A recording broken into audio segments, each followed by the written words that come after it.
Singularity. Hello, everyone, and welcome to another edition of Singularity One-on-One. Singularity One-on-One is a regular podcast feature of Singularity Weblog, where you can go and listen to it or download it in full. As you may already know, my name is Nicola, aka Socrates, and as always, I will be the man with the questions. Today, my guest on the show would be Dmitry Itskov. Dmitry is the founder and one of the organizers behind the Global Future 2045 Congress that was recently held in Moscow, and the main person behind the civilian project Avatar. So without further ado, hi Dmitry and welcome to Singularity One-on-One. Hi Nicola. It's very nice to have you here. Thanks for taking time. So I don't want to waste your time because I know you're very busy, and let's just jump right into the interview here with the first question, which is, Dmitry, how did you get interested in technology in general and the technological singularity in particular? When I was in the second year of my study at the university, I launched my IT business, internet business. Mm-hmm. So you can say that I was always very close to science and new technology. And that, I suppose, that fact also brought me to the 2045 and Avatar project. And what specifically in the concept behind the technological singularity grabbed your attention and inspired your imagination? I wouldn't say that that it was technological singularity that inspired me to do the 2045 project, to develop the 2045 idea. It was their desire to be involved with in something that can help people, help to develop technology that can really change the humanity, not only technological interests. I even starting being interested in this idea. I even didn't knew what singularity was. Mm-hmm. Very interesting. So is it fair to say then that your motivation behind the project is kind of general humanitarian rather than technological or business or scientific? I would say that my motivation is completely humanitarian, and science and business come further. I wouldn't say that there will be no business in this project, and definitely there will be much science in this project. But for me, it is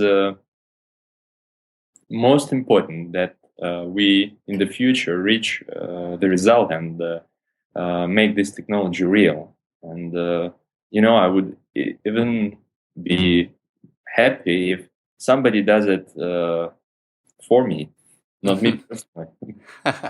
Well, that kind of very much reminds me to the main idea behind Singularity University, where the goal is to impact positively the life of 1 billion people within 10 years.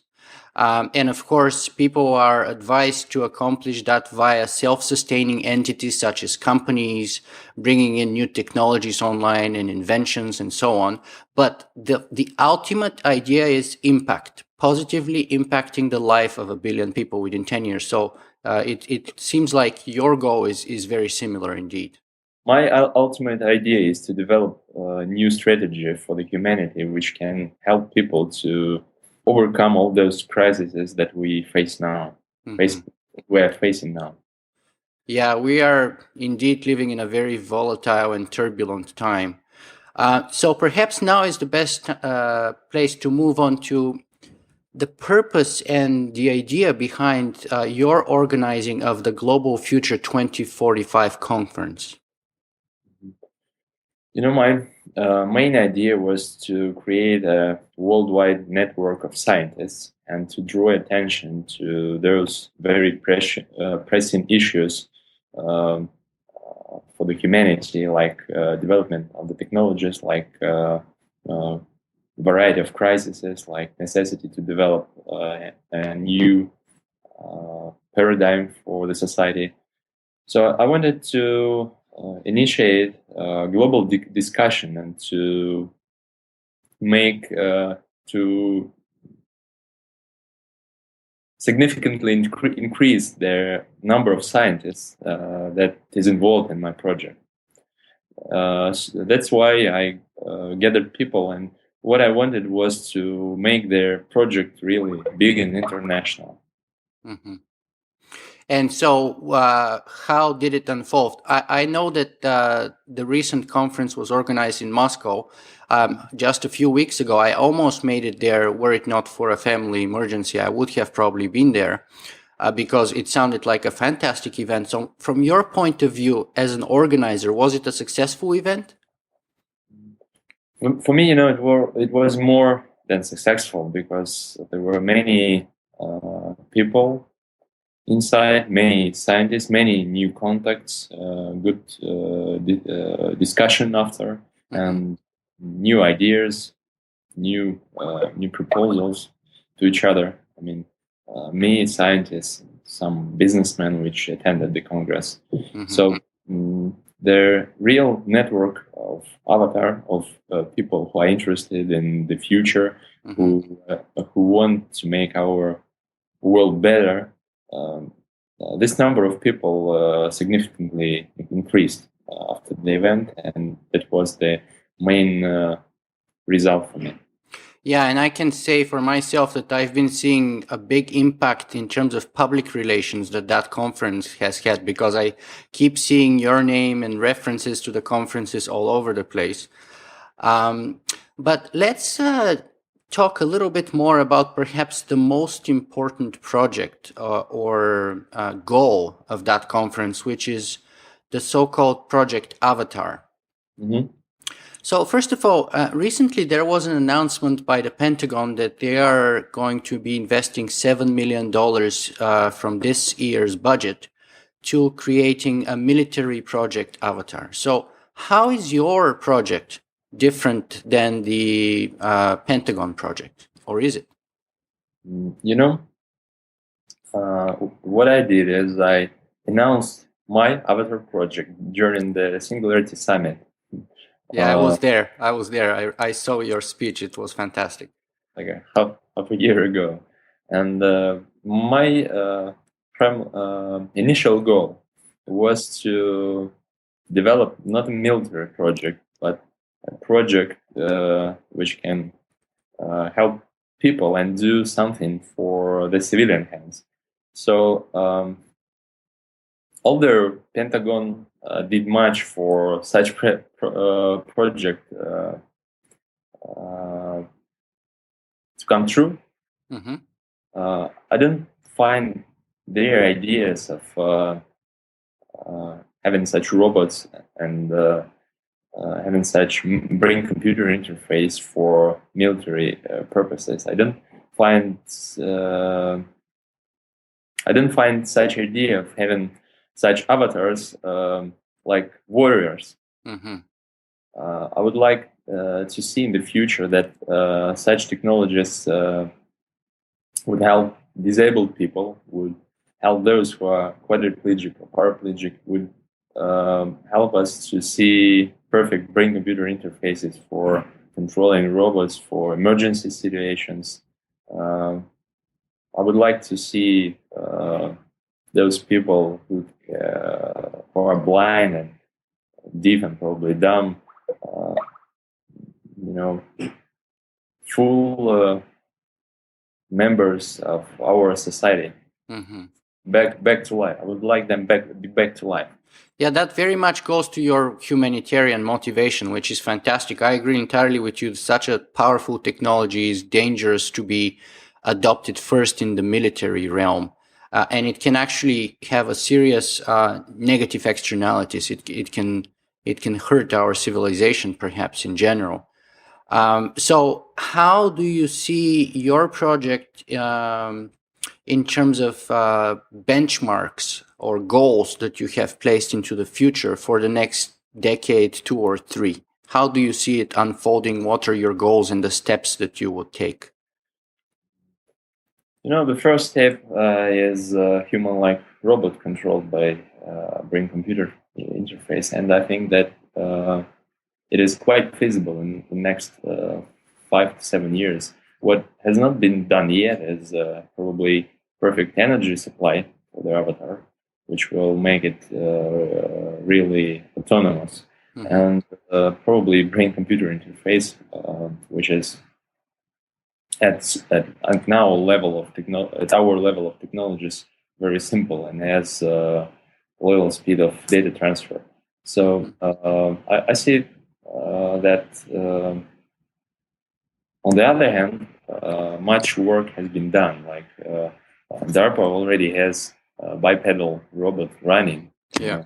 Some junior scientists from Japan has a Geminoid robot, and I would like to mention Professor Kochi, who is far away from everybody in the field of telepresence.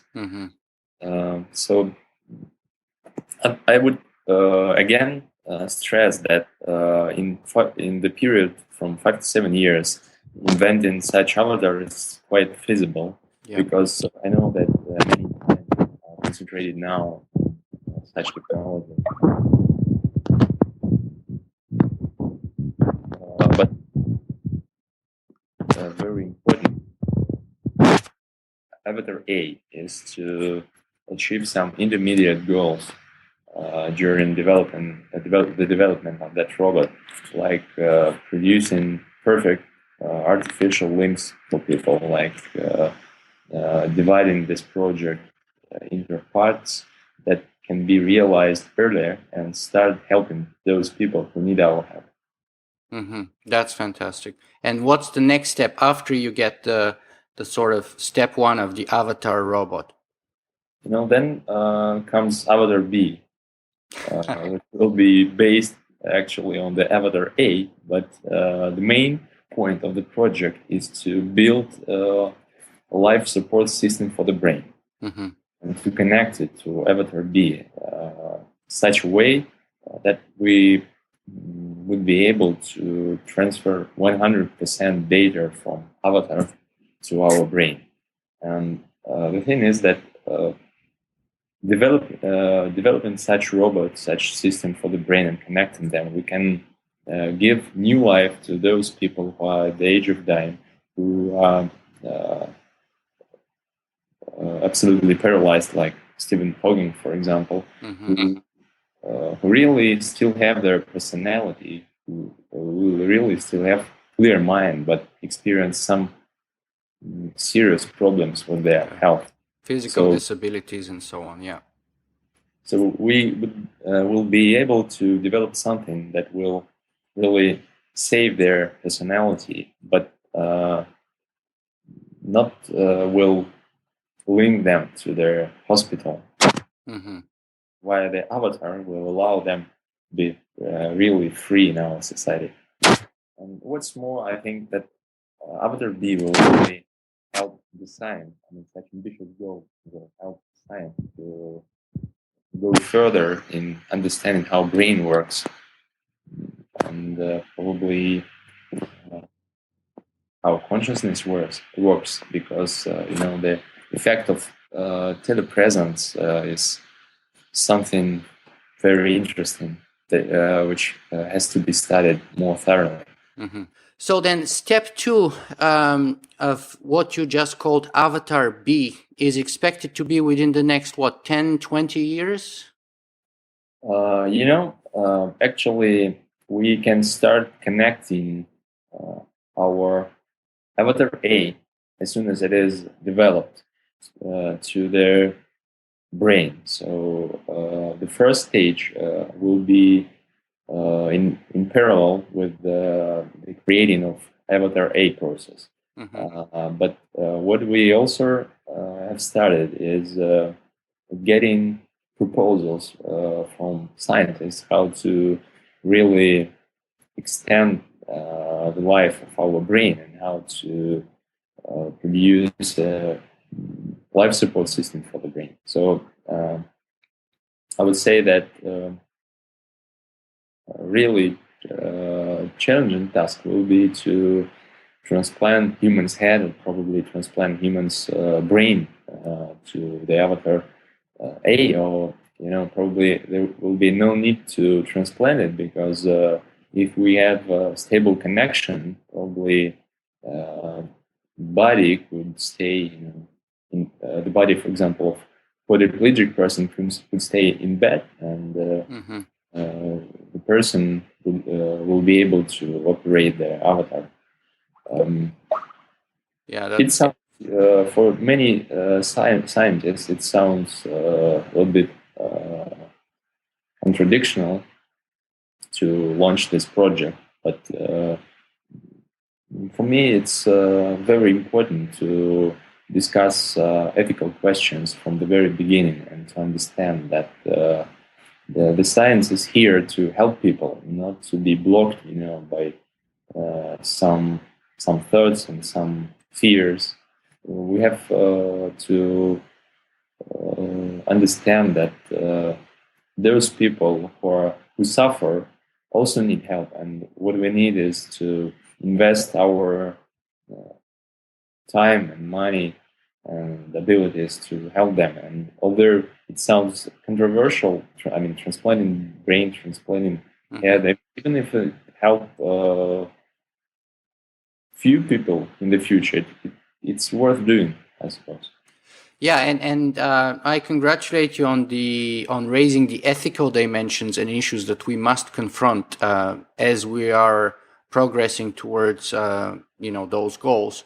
And just for the skeptics, I'd like to point out that I recently discovered that there was a very famous neurosurgeon in the 1960s called Professor White, who in Ohio in 1961 and 1962 transplanted the head of an ape to another ape's body, and was able, and actually I published a full documentary of that on my blog, and actually was able to sustain an ape's brain alive outside of the skull for about 12 hours, and run all those sort of electromagnetic tests that usually are used in medicine to test whether people have consciousness or not when they are in coma, for example.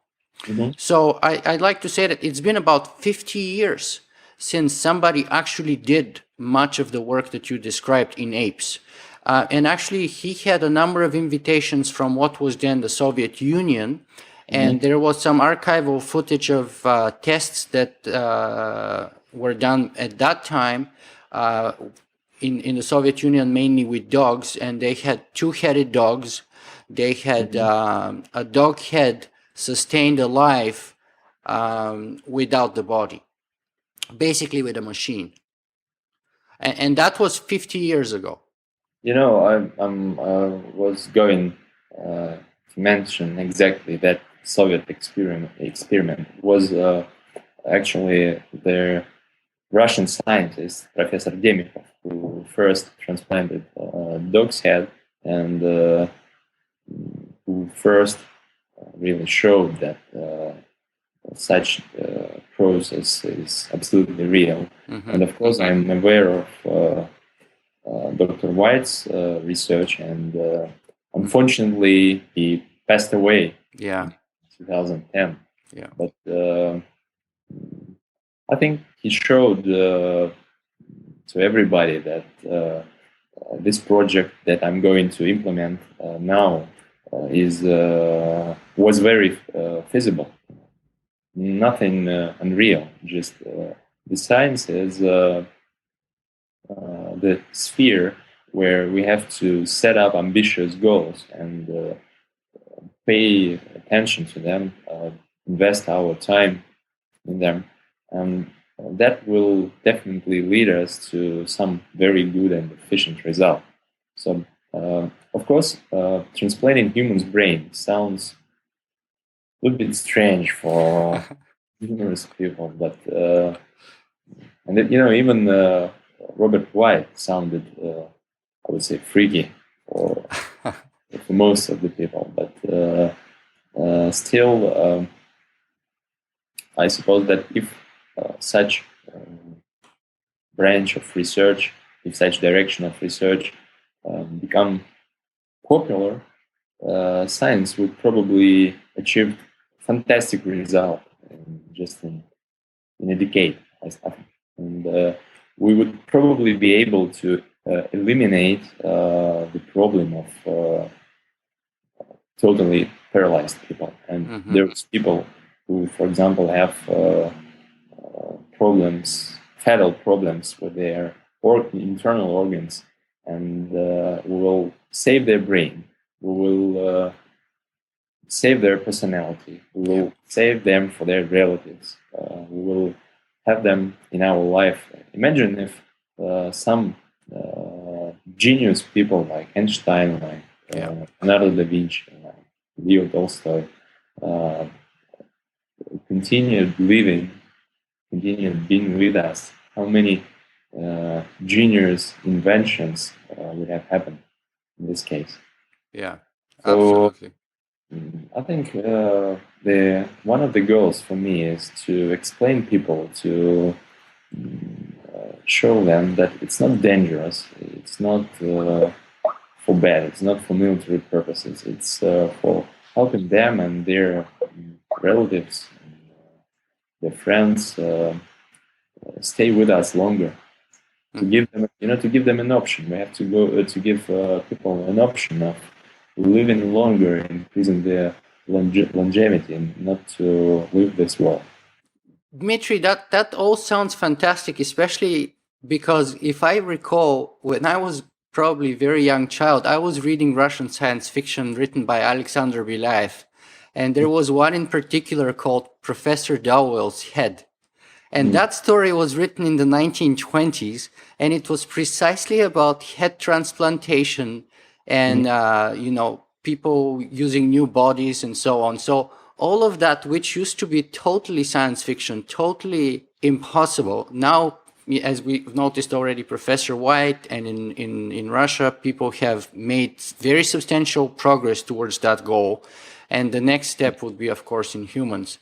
So it's incredible how, science moves from science fiction to reality in time. And perhaps the next step is even more fantastical, which is the third step of your project Avatar. Why don't you tell us a little more about that?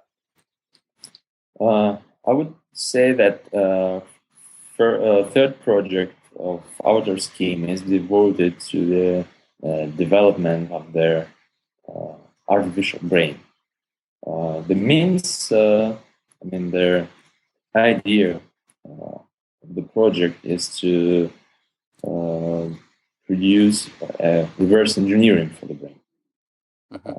But I think that there probably will appear some different approaches to the problem, because what we need finally is to have a machine that will be able to hold our consciousness. So some people say that inventing artificial brain is not feasible, but other scientists argue that probably 100% copying the brain is not necessary, and it won't be necessary to copy each neuron to artificial one.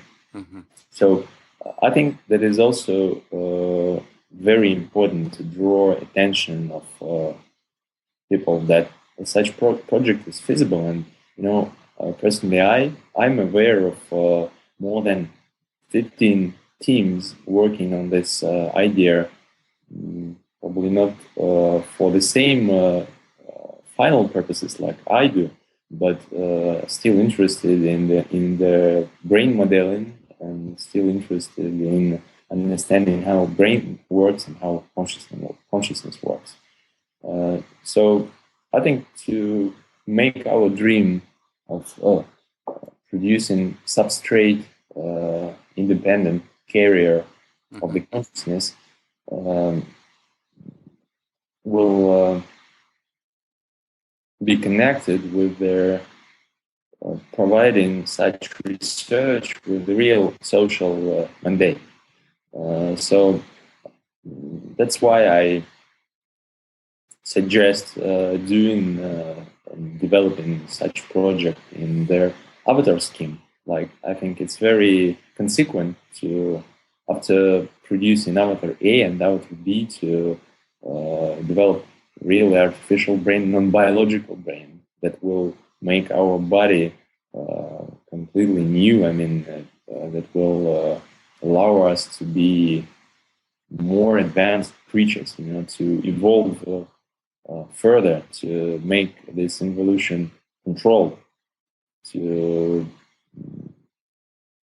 be able to live further without those resources that are required for our biological body, and to live underwater, to live in outer space, not to be dependent on food, the temperature. Mm-hmm. So I recently interviewed Dr. Randall Kuhne, who on Singularity One-on-One said that mind uploading is not science fiction anymore, in support of what you just said. But on the flip side of the coin, the skeptics would say, well, Dmitry, the more further away in time you go, Project A, Avatar A, B, and the third step C, the more fantastical and impossible it starts to sound. And of course, the further away we go in time, the harder it is to predict what will or could happen. So what do you say to skeptics who say that there's no hard evidence to believe that your project is feasible at all? I would probably give them an example of another famous writer, which was Arthur Clarke, who also described the situation when human's brain was transplanted to a kind of artificial body. I mean, his story, A Meeting with Medusa, where their main character visited Jupiter, and in the end of the story, we found out that that happened thanks to his artificial body and to his biological brain, which actually was transplanted. And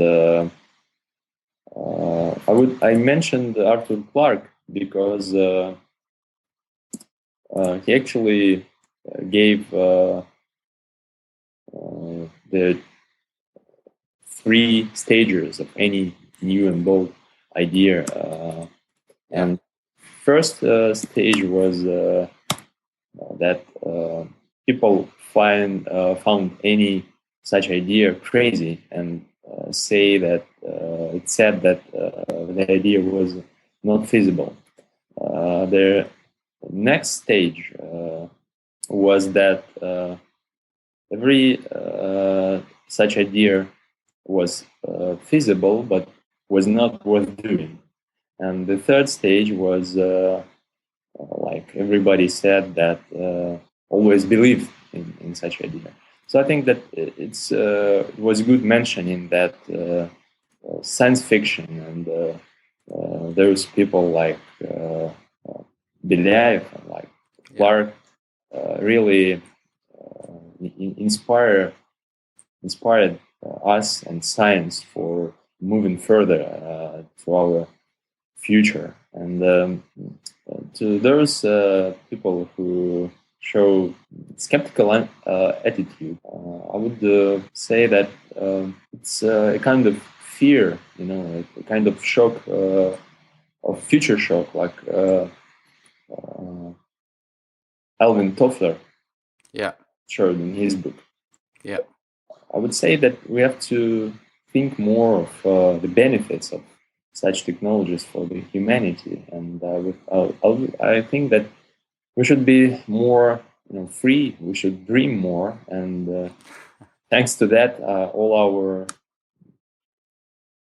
good dreams, good expectations for the future will come true. And as to science, it always, during the whole history of the humanity, it always produced something which was unfeasible. Before the science always did it feasible, like flying jets, like cybernetic medicine. I mean, artificial vision for people, limbs, even cell phones. They were completely unfeasible. And of course, Arthur Clarke is famous for predicting the first geostationary satellites decades before they actually became reality. And I personally grew up with Alexander Belayev and his Amphibian Men book and all the other short stories, which were fantastic, and I believe are slowly coming to reality one step at a time. But let's move to the next very important dimension of your work, and perhaps future result of or goal of the conference, and that is the UN resolution that you're working on. Would you mind sharing a little bit more about what the goal is, what the resolution intends to accomplish, and how far have you come so far? I'm sorry, I wouldn't like to disclose everything before the resolution. The draft will be completely supported by the speakers. But I would say that the main points of the resolution are that humanity now faces the series of crises. The second point is that we have to do something. We have to develop a new strategy to overcome those crises. And then we give some recommendations. We stress some directions in scientific research, some ethical points. We are pretty sure that the discussion about the future of humanity is needed, and we are at the moment when such discussion has also to be initiated through their leaders of the governments and through such big organizations like United Nations. That's why we initially planned to send our paper to the United Nations. And let me ask you, both of those projects, even the United Nations resolution, but especially the project Avatar that you described, are very substantial, very expensive undertakings. So what about the resources that you need to or that you have acquired in order to push forward? I mean, as we mentioned, the Pentagon has put forward $7 million. How are you guys in terms of resources? Where do you get them from? As I see the situation as the Pentagon, they declare such small amount. I mean, $7 million is not a big amount for such a project. They declare such a small amount because I think they are going to spend this money to bring computer interface, because actually they already have Batman, they have Big Dog, and they already invested large amounts of money in such projects. As I know, Big Dog, for example, cost $300 million. So to make our Avatar dream come true, we probably need billions. And probably this money should not only come from private sector, but also from governments. And to make this happen, to let this happen, we have to draw attention of presidents of developed countries, that we should explain them that those technologies are very humanitarian, that they can help people, and then they even will be possible in the future. In the future, they even will help leaders to plan the strategy for their society. Innovations will play great role in the future, I think, like internet does now. So you think that the funding should be a mixture of private and public, perhaps governmental or international governmental organizations such as the United Nations, specific governments, private donors? I think that it should be a kind of mix, of course, but also governmental funding will play a great role, because we have to make these technologies open. We have to public everything as soon as it is developed. Because I think that we have to make our priority on the development, not making business on such technologies. If we continue investments from the business point of view, we will have to close everything, to save everything to get our money back and to earn something. But in case we connect governments, there will be more opportunities to do everything non-profitable. And to boost the technologies, and that is the only way how we can go through their avatar time frame, and how we can make it real. And how are you able to fund so far your projects? Because you have very specific timeline and benchmarks that you're intending to accomplish, Avatar A, B, and so on. So do you have funding attached to those steps already, or are you working on it? I'm already I already have a few commitments for the project with quite big businessmen that are really interested, and they are interested not in making money, they're interested in doing something good. And of course, I so far spent my personal money, and I'm going to invest as much as I can in this project because it is my dream, it is my mission. You've mentioned the ethical implications of the work that you do, but there's also religious implications, I think. Now, I suspect that just like me, you are also Eastern Orthodox by birth, or Russian Orthodox in your case. But by conviction, I'd like to make it clear, are you religious yourself? And what would be the religious impact if that project becomes a reality, in your opinion? The question that you are asking is very pressing for me because I wouldn't say I'm a very religious person, but the question of internal spiritual seek is very important for me, and it was also the thing that inspired the project, because understanding of how consciousness works is very closely connected to some spiritual questions that people face in their lives. Mm-hmm. So I would say that it is very important to initiate kind of dialogue between the representatives of different spiritual traditions, and that was that I did during the Congress, during the Global Future 2045, because we had during our event the representative of Buddhist tradition, of Hindu tradition, and yoga master, the representative of Orthodox Church, and the teacher of Taoism. So there was a round table during the Congress. I'm going to publish it soon. I can tell you that the dialogue between the representatives of the traditions has started.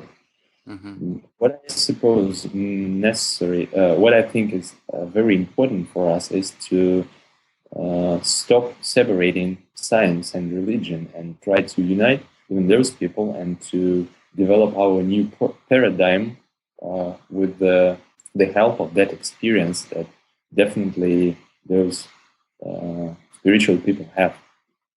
So as I understand it, you are promoting an interfaith dialogue with respect to the project. Of course, yes. And its implications. So do you think that if the project becomes a reality, and say we have mind uploading as a fact, do you think that would impact the religiosity of people? Wouldn't it in a way undermine the foundations of traditional religions such as Judaism, Christianity, Islam, and so on? I know that for a fact that, for example, the Dalai Lama has absolutely no problem with the merger between man and machine, with mind uploading and things like that. But the other major religions, I think, would have more of a knee-jerk reaction, perhaps. I would say that this question is very sensible. I think that we should go further very carefully, because what we should do is to respect all their traditions, to respect all their experience that traditions have. We shouldn't hurt people by invading this field in a kind of improper way. We have to initiate their discussion. We have to ask for their pieces of advice, but we shouldn't allow any kind of rough critics to stop the science. Mm-hmm. The science should continue going further. The science should help people, but sometimes science also does something wrong, right? Like sometimes it serves for military purposes. Mm-hmm. But what we need is humanitarian purposes. Mm-hmm. So I definitely think that those people from different spiritual traditions will help us to move further properly. They are definitely able to give us good pieces of advice. Mm-hmm. I think it's a good time to bring scientists and spiritual people together and to try to do something together and to develop really new paradigm, but with the respect with all ancient traditions and with the idea of saving them. We don't have to neglect them and to try to do something new that will eliminate those traditions. Mm-hmm. And my feeling, the feeling that I get is that you have a sort of a very respectful, very tolerant approach towards bringing that dialogue together at the same time while not sacrificing the integrity of science, which is a very tricky balance and it's very commendable. So I really appreciate that. Dmitry, the second last question that I always ask of my guests is, where can people go and find out more about the work that you do? I should mention that there is a Congress website, which is jeff2045.com, and you should go to that site to get information about the Congress and also about the next Congress, which is going to be in New York next year, I suppose in April. Mm-hmm. And as to all information connected to the 2045 research and to our ideas connected to Avatar scheme and project, I should say that it is 2045.com, which is not actually full now because the project has started in Russia. Mm-hmm. But the site is growing and there will be a lot more information in it in the next few months. Let me ask you this then, which is perhaps the most important question of our interview today. Do you have a single message, the most important thing that you would like our viewers and listeners to take away from this interview with you today? Nicola, that's a good, interesting question because such an idea cannot be easily put inside one short message. In general, I would say that it is high time for people to think about further evolving, about understanding who are they, which is their place in the universe, develop new paradigm, further evolution of the humanity. Mm-hmm. That's fantastic, and that kind of connects to the sort of ever-present search of humanity, ever dating back from, say, the ancient Greeks who wrote on the Temple of Delphi, "Know thyself." So know thyself, know yourself, know who you are, and try and find out your place in this cosmos. And that's also, by the way, the reason why I call myself Socrates, because I'm kind of looking to discover for myself the answers to those ever-present questions that all of us face, both at the personal level as individuals and at the collective level as humans. So with that, I'd like to say, Dmitry Itskov, thank you very much for being with us today. Thank you, Nicola.